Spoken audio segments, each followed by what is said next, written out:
Знаеш ли, че японските татуировки някога са били знак за престъпници, а днес те се смятат за истинско изкуство, вдъхновено от митове, легенди и традиции? Ето как започна всичко.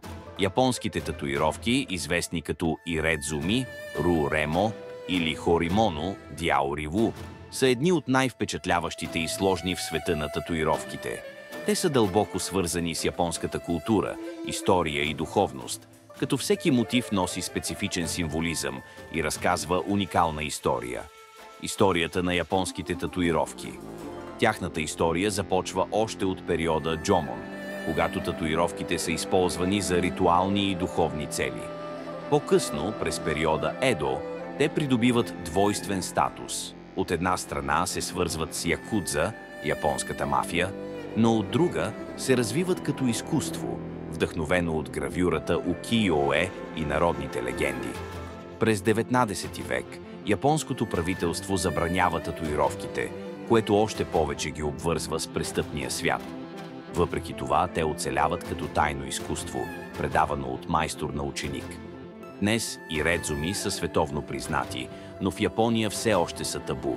Дори сега много онсени, горещи минерални бани и фитнеси не допускат хора с татуировки. Символика в японските татуировки.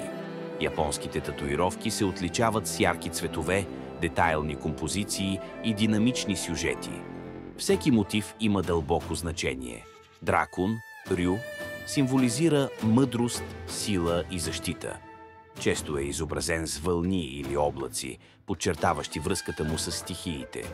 Кой-риба, кой, асоциира се с упоритост, преодоляване на препятствия и успех.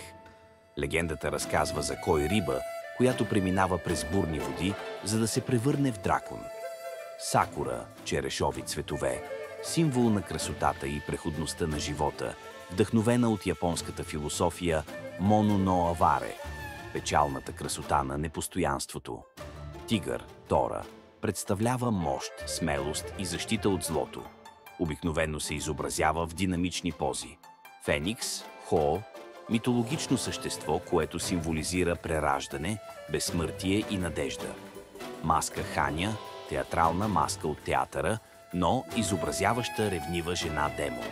Символизира страст, предателство и трансформация. Вълни и океан, Сейгайха, олицетворяват живота, устойчивостта и непрестанното движение напред. Често служат за фон на други елементи.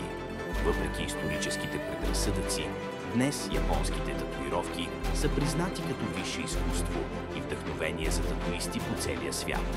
Те разказват истории, предават културни ценности и остават символ на сила, смелост и индивидуалност. Напиши ни коментар, ти би ли си направил традиционна японска татуировка?